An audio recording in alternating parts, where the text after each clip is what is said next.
Medical college में admission के लिए? एडमिशन के लिए मैंने उनको पेमेंट दी। उन्होंने मुझे पूरा आश्वासन दिया था कि एडमिशन हो जाएगा और सारे दस्तावेज डे बाय डे देते भी गए हमें। मुझे पूरा भरोसा में ले लिया उन्होंने।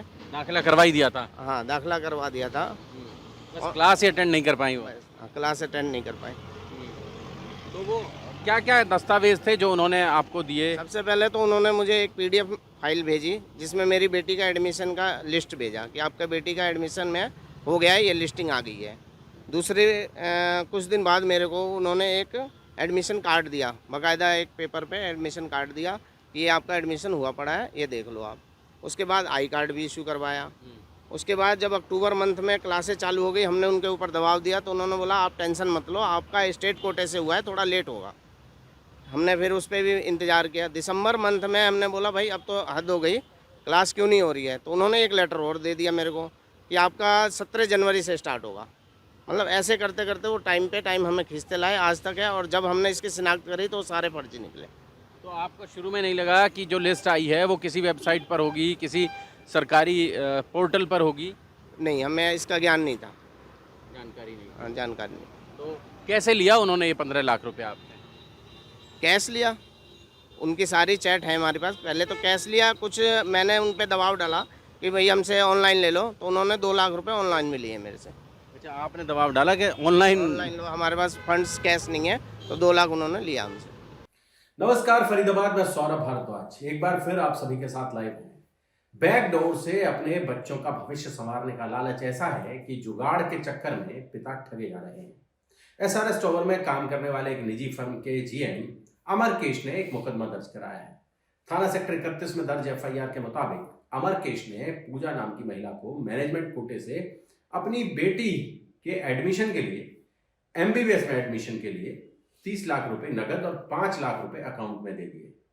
पुलिस मुकदमा दर्ज कर मामले की छानबीन में जुटी है। असलियत क्या है यह तो पुलिस जांच के बाद ही सामने आएगा, लेकिन बड़ा सवाल यह है कि मैनेजमेंट कोटे की सीट पर नकद का लेन देन कैसे होता है। यह कोई पहला मामला नहीं है जब बच्चे के एडमिशन के नाम पर पिता ठग लिए गए।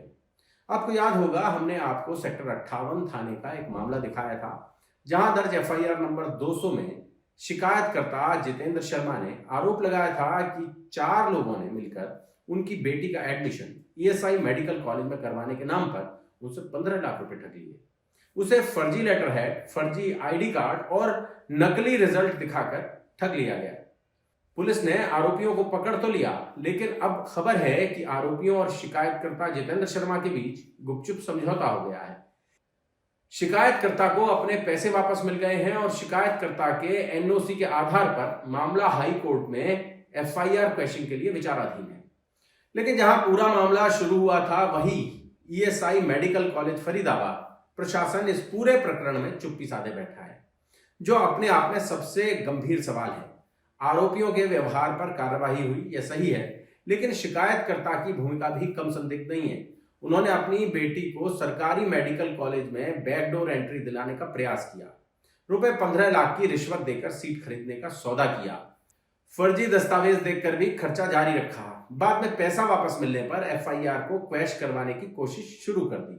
इससे साफ है कि शिकायतकर्ता खुद अवैध, अनैतिक और गैर कानूनी लेन देन में संलिप्त थे।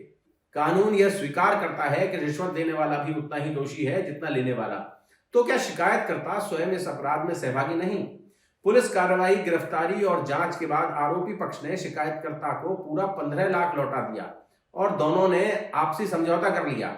अब शिकायतकर्ता एफआईआर को निरस्त करवाना चाहता है, पर सवाल यह है कि क्या 15 लाख लौट जाने से यह गंभीर अपराध समाप्त हो गया? क्या मेडिकल सीट को जुगाड़ से अपने बच्चों के लिए हड़प लेने की कोशिश को निजी विवाद बताया जा सकता है? क्या यह सौदा हमारी शिक्षा व्यवस्था की नींव हिलाने वाला नहीं है? यह योग्य छात्रों के अधिकारों पर डाका है। हर साल लाखों नीट अभ्यर्थी दिन रात मेहनत करते हैं, तब जाकर सरकारी मेडिकल कॉलेज का सपना पूरा होता है। ऐसे में क्या पैसे देकर सीट खरीदना उन सभी मेहनती छात्रों पर अत्याचार नहीं है? क्या यह व्यवस्था पर से भरोसा नहीं तोड़ता? क्या ऐसे डॉक्टरों पर मरीज का भरोसा बरकरार रहेगा? एमबीबीएस एक पवित्र पेशा है। इसे बाजार बनाए जाने की कोशिश न सिर्फ अपराध है बल्कि गंभीर सामाजिक खतरा भी। लेकिन अचंभे की बात है कि ईएसआई मेडिकल कॉलेज फरीदाबाद प्रशासन क्यों चुप्पी साधे बैठा है? इस पूरे कांड का सबसे गंभीर और चौंकाने वाला पहलू यह है कि ईएसआई मेडिकल कॉलेज फरीदाबाद प्रशासन ने आज तक इस मामले पर कोई आधिकारिक बयान नहीं दिया, न किसी जांच की घोषणा की, न कोई आंतरिक ऑडिट हुआ, न किसी अधिकारी की जवाबदेही तय हुई, न कोई प्रेस नोट, न कोई स्पष्टीकरण। जबकि मामले में फर्जी आईडी कार्ड कॉलेज के नाम पर बनाए गए, फर्जी लेटर हेड और फर्जी दस्तावेज कॉलेज के नाम से दिखाए गए, एमबीबीएस प्रवेश प्रक्रिया की साख को भारी नुकसान पहुंचाया गया। ऐसे हालात में कॉलेज प्रशासन का मौन रहना सीधे सीधे गंभीर प्रशासनिक लापरवाही को दर्शाता है।